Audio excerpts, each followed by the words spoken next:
So hello everyone, so for today's video, I'm gonna be sharing with you guys my presentation about my chosen president. So without further ado, let's do it.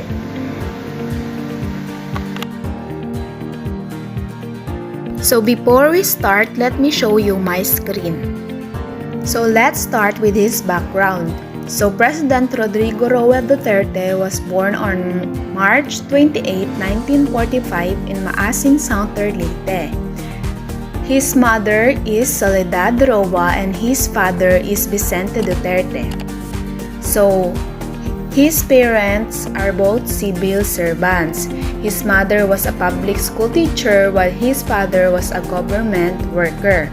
So Duterte traces his roots to the Visayas and he spent his year in Danao, Cebu. So Danao, Cebu was the hometown of his father, but his lineage was also directized from Mindanao as his mother hails from Cabadbaran, Agusan del Norte.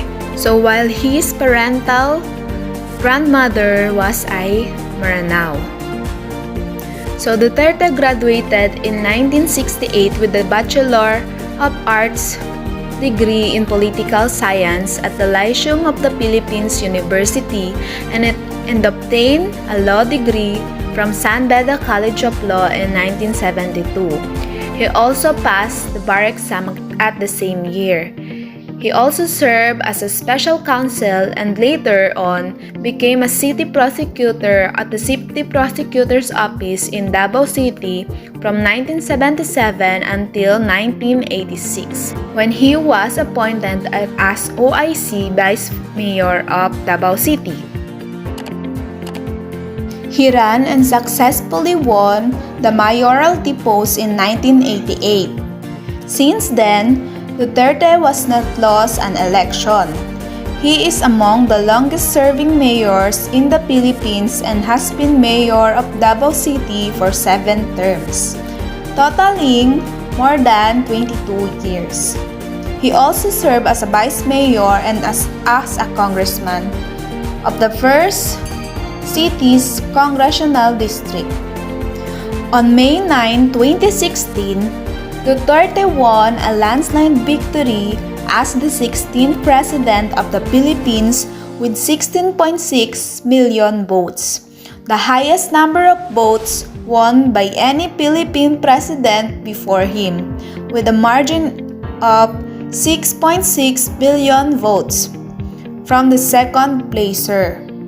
So as we can see, Duterte was really a good leader. And we can see that he is really good in his political career. So as we know his background, now let's go to his contribution to the development of the nation. So President Duterte made a notable achievements in infrastructure development and strengthens the COVID-19 response and economic recovery as the country continues to face global challenges. So in terms of infrastructures, we can see or we can heard in the news that Boracay and Manila Bay were rehabilitated as well as the Marawi. His goals were centered on the economy and infrastructure, peace, justice, and security, human development and governance, also in foreign policy. And in terms of COVID-19 response, the national vaccination program against COVID-19 was fast-tracked. So a total of 107.277 million doses have been administered from March 1, 2021 to December 28, 2021. So the number of fully vaccinated individuals is at 48.647 million, while 1.614 million individuals have received booster doses as of 2021. So in economic growth, he added in his achievement was the implementation of the 10-year passport and 5-year driver's license validity. National government enables people to have free Wi-Fi and more decent housing for the poor. So he also prioritized health. So the government has increased the number of public health workers and has provided the benefits. The Department of Health or DOH and the Department of Budget and Management were ordered to expedite the health workers' benefits and payments. He also cared for migrant workers. President Rodrigo vowed to serve and ensure the security and welfare of our modern-day heroes, especially through the pandemic. President Duterte signs RA 11641, which created the Department of Migrant Workers on December 30, 2021. He also implemented the National ID system. So the Philippine Statistics Authority or the PSA recorded over 50 million registrations for the National Identification System in 2021, even if we are facing the pandemic. The system serves as a centralized database of vital information to all the Filipinos and resident aliens in the Philippines to identify and verify the beneficiaries of assistance programs. In reviving the economy, economic recovery measures that were made into law include the tax reform of acceleration and inclusion. So, the act and the cooperate recovery and tax incentives for enterprises. The first tax package, the Train Act, was signed into law by Duterte on December 19, 2017 and became effective on January 1, 2018. We also pursue developments in Mindanao. The new Bangsamoro region will have greater fiscal and political autonomy. The following ratification of the bull by the residents of then existing ARM in January 2019. The Bangsamoro Autonomous Region in Muslim Mindanao was created in March 2019 for peace, stability, and growth in the region. The creation of Bangsamoro Autonomous Region in Muslim Mindanao is among the notable actions to spur growth in the southern part of the Philippines. So on July 26, 2018, Duterte signed RA 11054 or the Bangsamoro Organic Law, replacing the autonomous region in Muslim Mindanao. I think his campaign against illegal drugs was the most controversial of his contribution to the development of the nation. We all know that we have a lot of problem in terms of illegal drugs, and Duterte faced it. So Duterte was known for his anti-illegal drug drive to ensure a safer place for the Filipinos. PCOO said among his accomplishments were the 73.83 billion worth of seized drugs, controlled precursors and essential chemicals, and laboratory equipments. In terms of addressing the West Philippine Sea dispute, the Duterte administration made initiatives to improve the country's relations to China, and it is through bilateral visit and cooperative mechanism. The closer ties help create a more congenial environment for managing issues in the West Philippine Sea. So as we can see in his contributions, there are a lot of his achievements, to the contribution and to the development of our nations. He has a lot of things to do with the Philippines. So now, let's go with his downfall. What are his downfalls? So after being heralded by the international community as Asia's most promising economy in 2015, the Philippines has became its sixth man all over again. So, the validated by our decline most economic and social development inclines in last 4 years. Following our peak in 2015, 2016, and 2017, the Philippines dropped in economic competitiveness, economic freedom, corruption perception, justice, and rule of law, gender equality and press freedom, and more. So our problems start with gaping balance of trade deficits and declining foreign direct investments.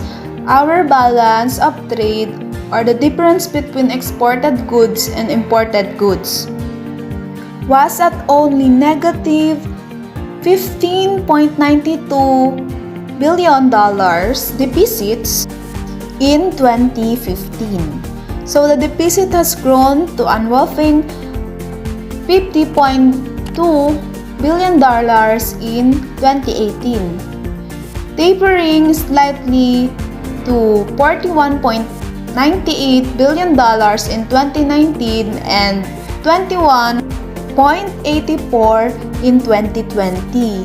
So the decline in 2020 was due to the overall slowdown of trade the following contagion. The 2019 trade deficit represented 11.61% of GDP. So we have a lot of deficits. So yeah. So now that we know his downfall, let's go with his significant events in his administration. Administration and cabinet. He initially offered 4 executive departments to left-leaning individuals who later resigned, were fired or rejected by the Commission on Appointments after relations between the government and the communist rebels deteriorated. He fired several cabinet members and officials linked to corruptions, but has accused by critics of recycling people he fired when he reappointed some of them to other government positions. On May 31, 2016, a few weeks before his presidential inauguration, Duterte named his cabinet members, which comprised a diverse selection of former military generals, childhood friends, classmates, and leftists. During his tenure, he appointed several retired military generals and police directors to the cabinet and other government agencies, stressing that they are honest and competent. The next one is that transition. At the time of that transition team was organized, Duterte was leading by a significant margin that the unofficial count by the Commission on Election or the COMELEC and the Parish Pastoral Council for Responsible Voting. Duterte met with various personalities during his transition period. Notably, Eduardo V. Manalo, the Executive Minister of Iglesia ni Cristo Religious Group. The transition latest until the day of Duterte inauguration of June 30, 2016. The inauguration of Rodrigo Duterte was the 16th President of the Philippines, took place on June 30, 2016 at the Rizal Ceremonial Hall of the Malacañang Palace in Manila. The oath of the office was administered by Bienvenido L. Reyes, Associate Justice of the Supreme Court of the Philippines. It was the fourth Philippine presidential inauguration to be held in Malacanang, and the first since the Fifth Philippine Republic was started. So this is the summary of his major activities. Inaugural address on June 30, 2016. First State of the Nation address, July 25, 2016. Second State of the Nation address, July 24, 2017. Third State of the Nation address, July 23, 2018. Fourth State of the Nation address, July 22, 2019.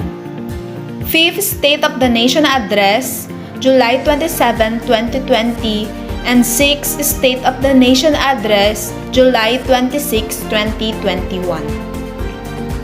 So we all know that Duterte really worked hard for illegal drugs. So he made a drug policy.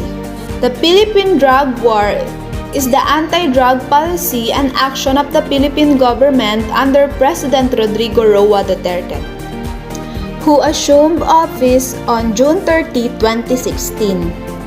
According to the former Philippine National Police Chief and Senator Ronald De La Rosa, the policy is aimed at the neutralization of illegal personalities nationwide. So as we know the significant events of his administration, let's go now with his timeline of his administration. So in May 2016, Duterte, the former mayor of Davao City and nicknamed the Punisher for his anti-drug crusade in the city, is selected as the Philippines' 16th president by focusing almost entirely on crime, drug abuse, and corruption. On October 2016, on his first trip to China, Duterte turns his back on the Philippines' decades-long ties with the United States to court Beijing, announcing the separation from the United States by saying America has lost. In July 2017, under the government's Build initiative, Duterte pledged to usher in a golden age of infrastructure through 6 years. $180 billion spending spree to modernize and build airports, roads, railways, and ports. On February 2018, the International Criminal Court, or ICC, opens a preliminary investigation into the thousands of deaths to occurred during Duterte's war on drugs. The following month, Duterte announces his intention to withdraw the Philippines from the ICC. And so, the withdrawal becomes official in March 2019. So in May 2019, election results in Duterte maintaining his hold on the House of Representatives and see him take control of the Senate, the only effective check remaining on his administration. So on January 2020, Duterte says he will end a 1998 pact that allows U.S. troops to operate in the Philippines. However, the withdrawal period is extended. In February 2021, he says the U.S. must pay to keep the deal, and in July, he restores it. So on October 2, 2021, Duterte announced that he will not run for vice president but will retire from politics. So thank you guys for watching my video. I hope that you learn a lot from my presentation. Thank you!